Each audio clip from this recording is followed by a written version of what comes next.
Hi, my name is James Garcia, and I am from New York City. In 1996, I enlisted in the Air Force. During that time, Don't Ask, Don't Tell was in place. That means military wasn't supposed to ask you, and it was preferred that you didn't disclose. So I knew from the beginning that enlisting in the military as a gay man wasn't legal, that I took a risk, knowing that at any point I could be discharged, I could be harassed, or worse. But I did it. And shortly after the onboarding process, I was sent to Texas for boot camp. Once basic training was complete, they send you to technical training school for about 6 weeks. So 2 months into technical school, I received a call from a friend who told me that someone I had been dating for several years was murdered. It was probably one of the most horrible experiences I've ever had to live through. And I think about that moment. I can picture myself in that room on the payphone and hearing her tell me the story about how he died. I remember going to my dorm room and losing it, just throwing things around. I couldn't cry, I couldn't scream, because then I would get questions. What happened? What happened? And I had to live with that for several months. I couldn't request time off to go to his funeral. I couldn't do anything. But shortly after leaving technical training school, I got my wish. I got to go to the base in New Jersey so I could be closer to New York City. Before I left technical training school, I'd been corresponding with someone in the city. We had met shortly before I left for basic training, and I liked the guy. I developed a lot of good friendships with folks I served with. I unfortunately did not confide in any of them about who I am, but they put 2 and 2 together. Unfortunately, one of the supervisors heard about it and didn't feel comfortable with me serving. And he created a very toxic energy environment. It made me extremely uncomfortable.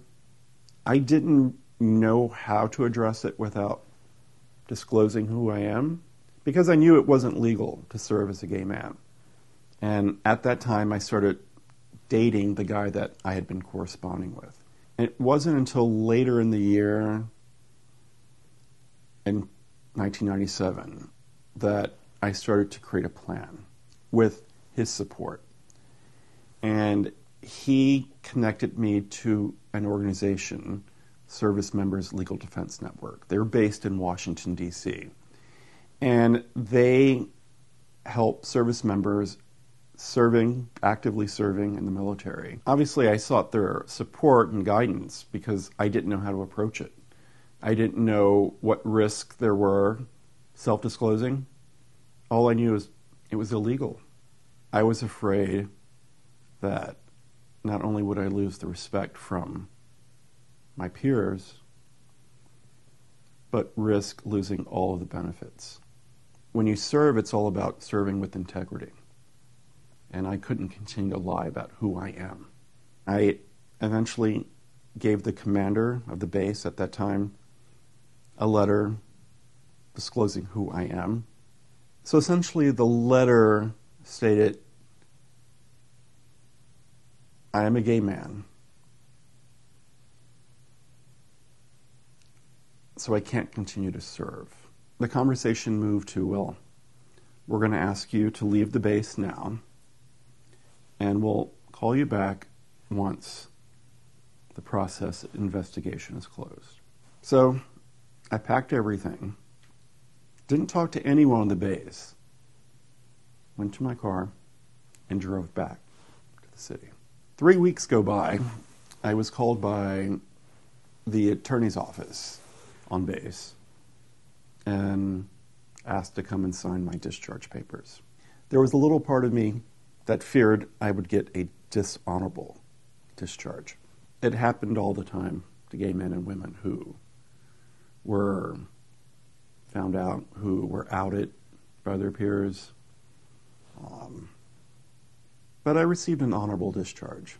Shortly after signing my documents, I went back to my squadron, and they were upset that I had to leave.